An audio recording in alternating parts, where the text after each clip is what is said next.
మాజీ మంత్రి హరీష్ రావు తండ్రి తన్నీరు సత్యనారాయణ భౌతిక కాయానికి నివాళులర్పించారు బీఆర్ఎస్ అధినేత కేసీఆర్. ఎర్రవెల్లి ఫామ్ హౌస్ నుండి హైదరాబాద్ కోకాపేటలోని హరీష్ నివాసానికి వెళ్లారు కేసీఆర్. తన బావ సత్యనారాయణ పార్థివ దేహానికి పూలమాల వేసి నివాళులర్పించారు. తర్వాత హరీష్ రావుతో మాట్లాడారు. కుటుంబ సభ్యులను పరామర్శించి ధైర్యం చెప్పారు. మాజీ మంత్రి హరీష్ రావు తండ్రి సత్యనారాయణ మరణం పట్ల సంతాపం వ్యక్తం చేశారు రాజకీయ ప్రముఖులు. రంగారెడ్డి జిల్లా కోకాపేటలోని హరీష్ నివాసంలో సత్యనారాయణ పార్థివ దేహానికి నివాళులర్పిస్తున్నారు లీడర్లు. రాష్ట్ర మంత్రులు పొన్నం, వివేక్ వెంకటస్వామి, బీఆర్ఎస్ వర్కింగ్ ప్రెసిడెంట్ కేటీఆర్తో పాటు గులాబీ లీడర్లు ఆయన భౌతిక కాయానికి నివాళులర్పించారు. హరీష్ను పరామర్శించి ఆయన కుటుంబ సభ్యులకు ధైర్యం చెప్పారు. సత్యనారాయణ మృతి పట్ల సంతాపం తెలిపారు.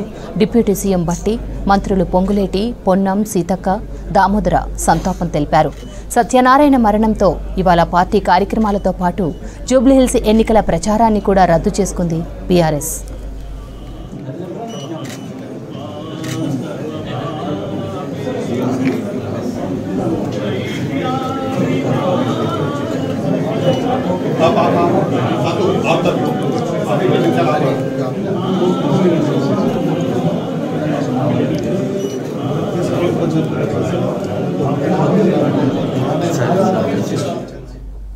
సత్యనారాయణ భౌతిక కాయానికి నివాళులర్పించారు కేసీఆర్ సతీమణి శోభ.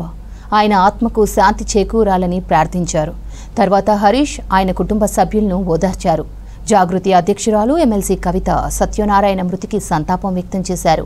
ఆయన కుటుంబ సభ్యులకు ప్రగాఢ సానుభూతి తెలియజేశారు కవిత.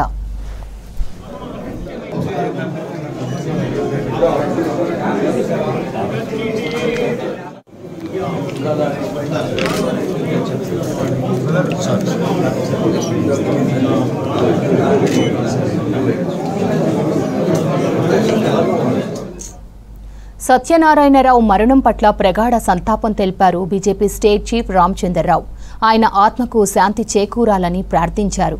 హరీష్ రావు కుటుంబ సభ్యులకు ప్రగాఢ సానుభూతి తెలిపారు. హరీష్ తండ్రి మరణం పట్ల కేంద్ర మంత్రి బండి సంజయ్ సహా బీజేపీ లీడర్లు డీకే అరుణ, రఘునందన్ రావు సంతాపం తెలిపారు. హరీష్ తండ్రి సత్యనారాయణరావు అంత్యక్రియలు మధ్యాహ్నం ఫిలింనగర్ మహాప్రస్థానంలో నిర్వహించనున్నారు.